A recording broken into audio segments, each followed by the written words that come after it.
Halo Sobat Farmasi, kembali lagi di podcast PPK, Bincang-Bincang Kesehatan bersama Himadipa. Sebelumnya, perkenalkan nama saya Lutfi Ayu Rahmatillah. Nama saya Dahlia Halimah Putri. Pada podcast kali ini, kita kedatangan narasumber dari Duta Genre Kota Pekalongan tahun 2024, sekaligus Gubernur BEM Fakultas Farmasi Universitas Pekalongan. Sebelumnya, bisa perkenalkan dulu Kak. Oke, terima kasih kakak. Siapa? Dahlia sama kakak Lutfi ya? Iya, selaku Himadipa ya. Selaku adik-adik saya juga di Ormawa ini. Sebelumnya perkenalkan, saya Muhammad Ramzi Arkani sebagai Gubernur Fakultas Farmasi Universitas Pekalongan periode 2025. Mungkin sebelumnya kalian menganggap saya gubernur gimana nih? Apakah saya tuh galak, apa seru, atau gimana? Galak Kak. Galak ya, waduh, saya nggak galak ya. Waduh, pencitraan banget ini teman-teman. Iya. Jadi, halo farmasis yang ada di Indonesia. Sebelumnya sudah saya perkenalkan. Jadi di sini saya sebelumnya mengucapkan terima kasih ya sebesar-besarnya telah memberikan kesempatan pada saya untuk sharing terkait apa nih? Penyalahgunaan obat pada generasi muda. Penyalahgunaan obat pada generasi muda. Ya, dilihat background saya sebagai mahasiswa farmasi juga dan sebagai duta genre yang mana itu juga menjadi tugas saya untuk sebelum saya demis ya, sebelum saya lengser dari duta genre atau digantikan oleh penerus saya seperti itu. Jadi monggo silakan apa yang mau dikatakan.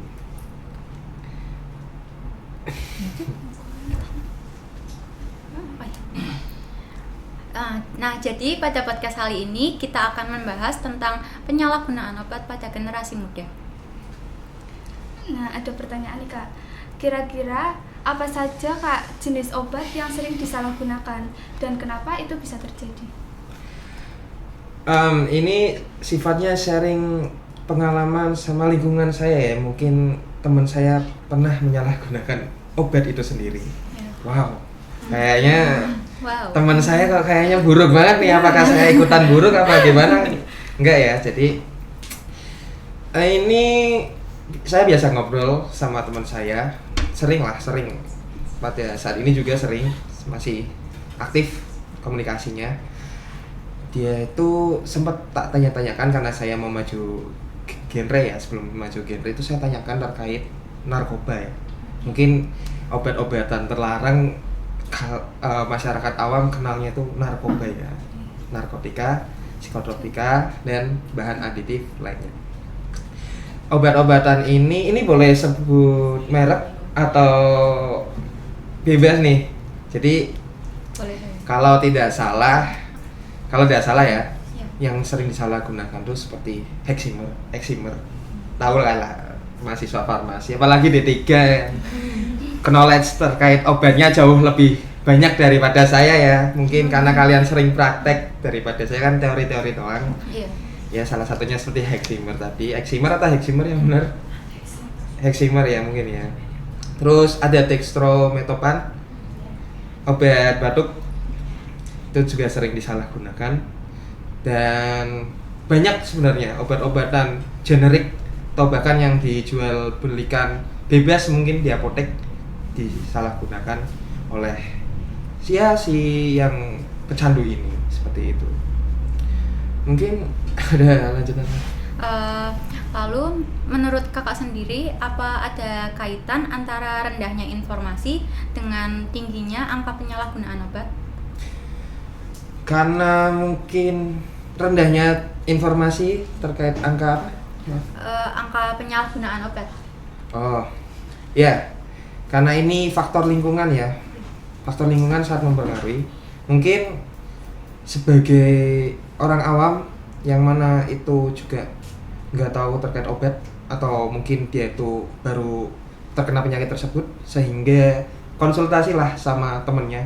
Mungkin karena dia itu mungkin takut sama tenaga medis, takut disalahkan atau mungkin takut diceramah ya. Males banget gak sih kalian kalau diceramai sama penjual apotek gitu ya, dokter atau gimana, kayak hidup saya kenapa kamu riwah gitu kan.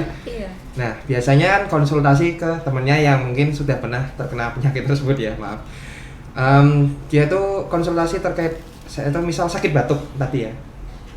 Saya batuk. Kemarin kamu kalau nggak salah sempat batuk. Nih saya berkomunikasi sama teman saya, conversation sama teman saya terkait konsultasi obat batuk tadi. Kamu minum obatnya apa? Nah, yang teman saya yang pengguna tadi bilang, aku pakainya obat ini. Padahal obat ini adalah obat yang berbahaya kalau dosisnya rendah. Walaupun rendah itu sudah berbahaya banget. Salah satunya ya tadi ya, obat dextro tadi yang udah masuk golongan narkotik. Itu kan digunakan kalau mungkin batuknya sudah sangat parah ya. Nah ini namanya diberikan ke saya yang barusan batuk yang tidak begitu parah seperti itu. Nah akhirnya karena saya udah percaya sama teman saya nggak bakal menggali informasi lagi dong pastinya. Percaya aja gitu, langsung pergi ke apotek ataupun nitip sama teman saya seperti itu. Kan biasanya lebih enak nitip ya. Saya nitip dong obatnya, besok kalau bisa nanti saya ganti uangnya seperti itu. Nah akhirnya saya secara nggak sengaja, secara tidak sadar masuk ke dalam lingkaran mereka atau pertemanan mereka seperti itu. Walaupun saya tidak ada maksud atau tujuan untuk mengonsumsi si obat terlarang tadi seperti itu. Jadi ya karena minim informasi tadi ya, karena sudah percaya sama lingkungannya. Mungkin salah satu penyebab minim informasi tersebut adalah si faktor lingkungan seperti itu. Selanjutnya Kak, menurut Kakak bagaimana peran media sosial dalam mendorong bahkan mungkin menormalisasikan penyalahgunaan obat di kalangan masyarakat, terutama anak muda? Anak muda sama media sosial itu sekarang seperti roh sama nyawanya. Kamu bangun tidur, HP-nya kesingsal, hilang, gimana? Dicari kayak udah lemes banget ya, bangun tidur, HP-nya hilang. Waduh, kayak separuh nyawa tuh menghilang dari diri kamu sendiri ya.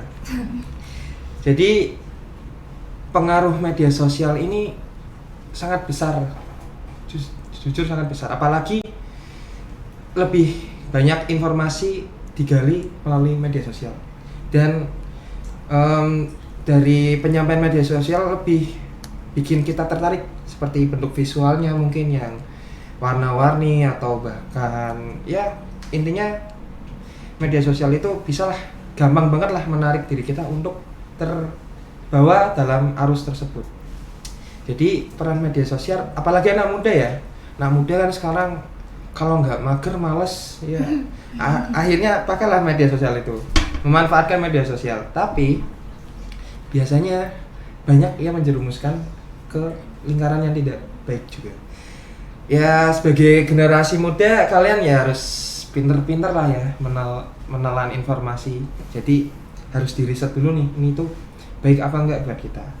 Jadi sebenarnya peran media sosial itu juga sangat tinggi, karena kita misal berada di sini di Kota Pekalongan, kita tuh bisa menjangkau masyarakat di Bandung ataupun di seluruh Indonesia dengan hanya duduk mengetik saja, lalu pesan kita tersampaikan ke seluruh dunia seperti itu. Itulah peran yang sangat tinggi dari media sosial seperti itu. Lalu kira-kira metode apa yang paling efektif dalam menyampaikan edukasi obat ke masyarakat awam?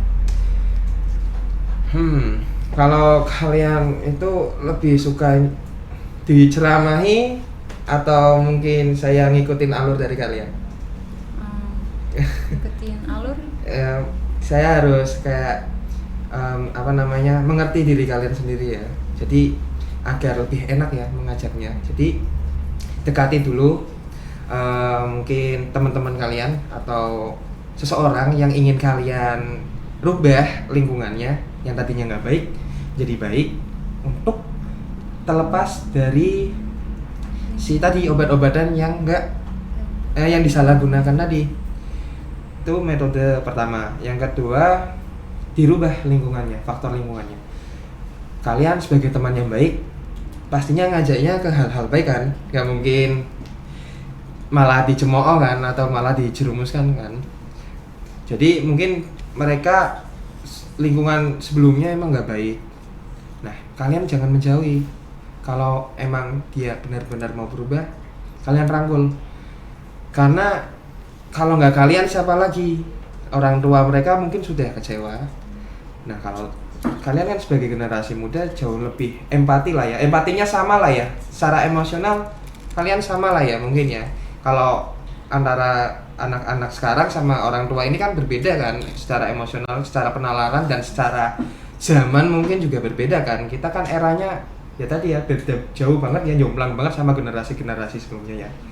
Jadi metode pendekatan ini adalah metode yang paling efektif untuk merubah mereka menjadi lebih baik lagi, seperti itu.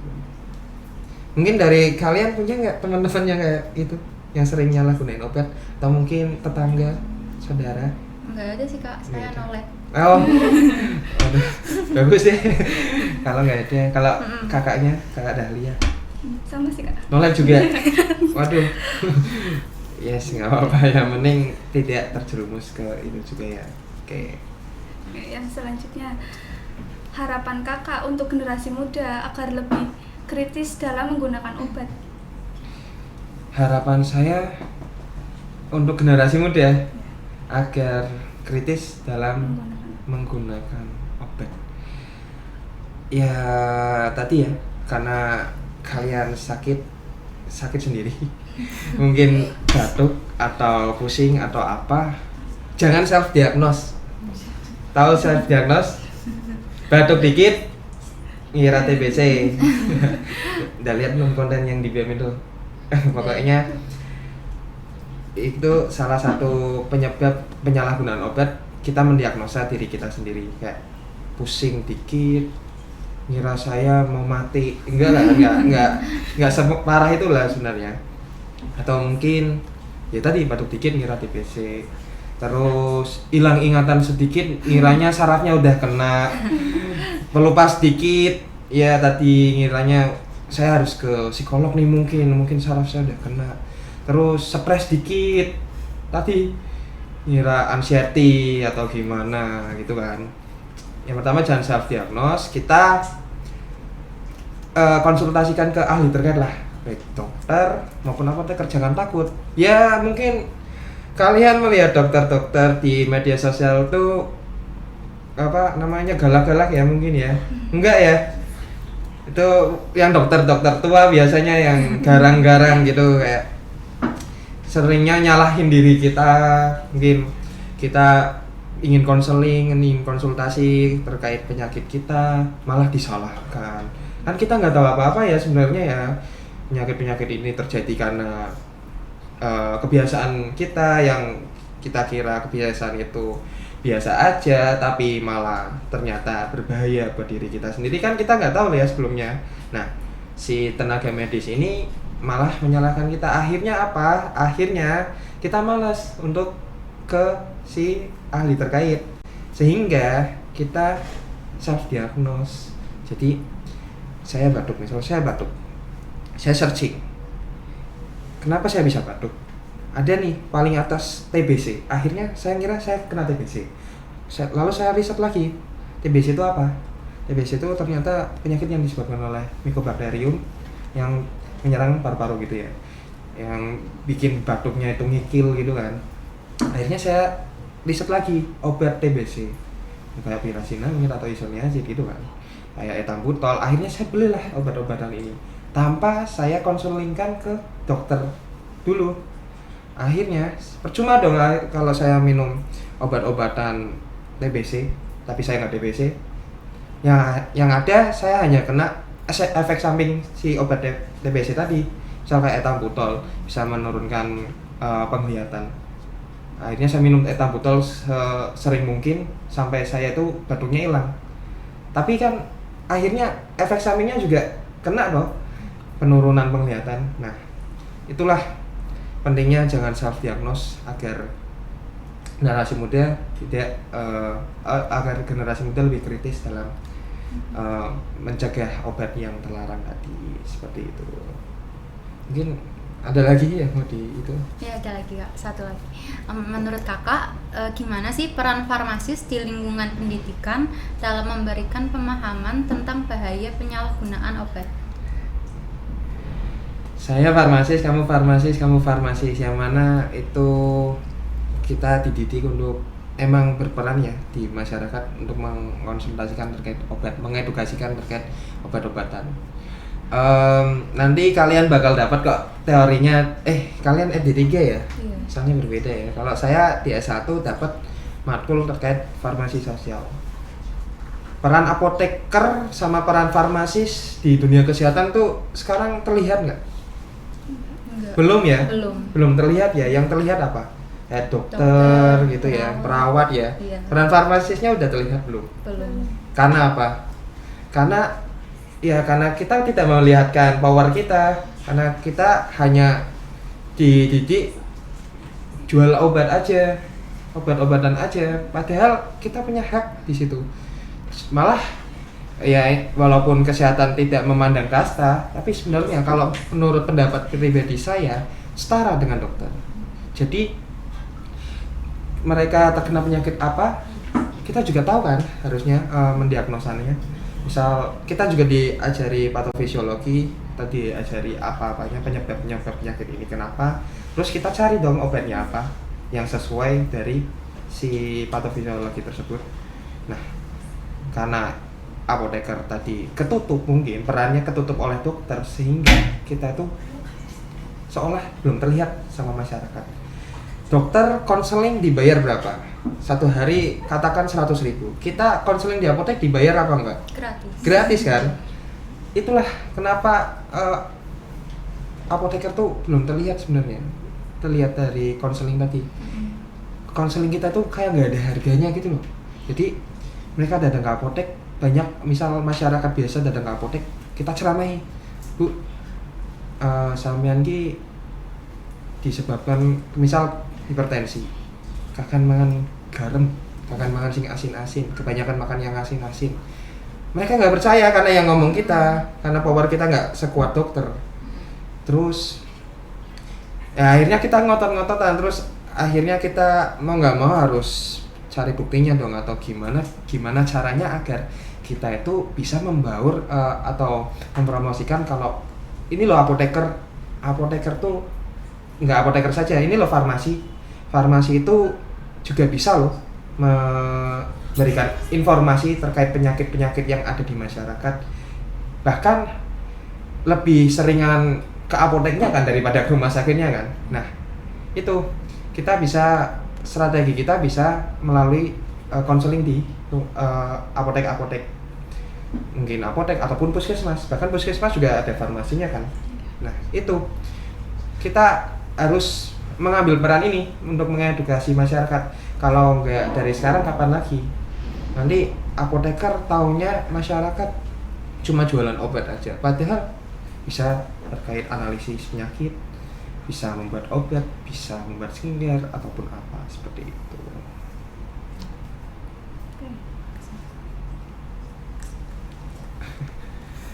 Gimana Himativa kabarnya?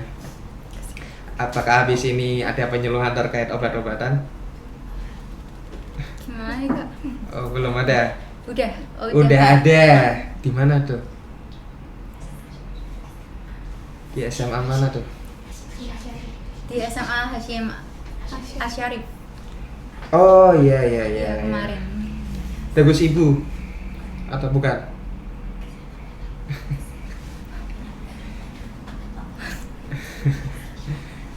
Ya kalau udah jangan cuma sekali aja ya, mungkin kalian bisa buat konten lah di Instagram kalian untuk memperkenalkan farmasi yang ada di Unikal juga sih tuh, dan juga menunjukkan Himativa yang lebih baik lagi, sekalian buat belajar kalian untuk mengedukasi masyarakat. Jadi melalui konten tadi kalian belajar untuk mensosialisasikan terkait obat-obatan, mungkin bahaya penggunaan obat ini, efek samping obat ini, cara penggunaan obat ini, terus kontraindikasi dari obat ini itu seperti apa, seperti itu ya. Karena kalian tuh punya power di obat-obatan ini.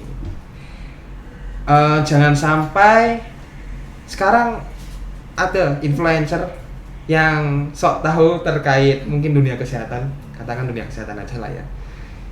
Karena dia seorang influencer, omongan dia jauh lebih dipercaya daripada omongan kalian yang notabene kalian tuh seorang farmasis ya. Mungkin katakan siapa ketua himpunan kalian? Katakan Mbak Ani. Mbak Ani seorang influencer dengan follower 500 juta. Wih, banyak banget. Terus kalian followernya hanya 20. Dan 20 nggak ada PP-nya lagi. Waduh. Ada suatu kasus di mana obat ini, misal paracetamol dosisnya maksimal 500, tapi sang influencer mengatakan dosisnya 700 aman dikonsumsi. Masyarakat akhirnya percaya sang influencer. Terus kalian nggak terima dong kalau obat ini nggak sesuai sama dosisnya. Terus kalian advokasi terkait dosis tadi gimana? Kalian sudah ngotot sampai mungkin rambutnya grimbel-grimbel atau gimana, atau sampai keluar uratnya di bagian kepala sini atau bahkan leher untuk mengatakan ini dosisnya nggak sesuai, tapi masyarakat melihat follower 20 nggak ada PP-nya, ini buzzer doang ini paling mengatakan, padahal kalian seorang farmasi yang mana kalian lebih punya ilmunya. Nah, itu brandingkan diri kalian di media sosial juga ya, karena kalian seorang farmasi, buat branding kalian di bidang farmasi, karena background kalian ya farmasi tadi. Jangan sampai kasus-kasus seperti tadi muncul dan orang lebih percaya sama perkataan yang nggak benar seperti itu. Itu sih. Oke, sudah selesai pertanyaannya Kak. Dari podcast kali ini dapat disimpulkan penyalahgunaan obat dapat dipengaruhi karena faktor lingkungan, dan hal tersebut dapat dicegah dengan merubah faktor lingkungan melalui pendekatan yang lebih baik. Nah, jadi gitu sobat-sobat terkait penyalahgunaan obat pada generasi muda. Sekian dari podcast kali ini. Terima kasih, sampai bertemu kembali.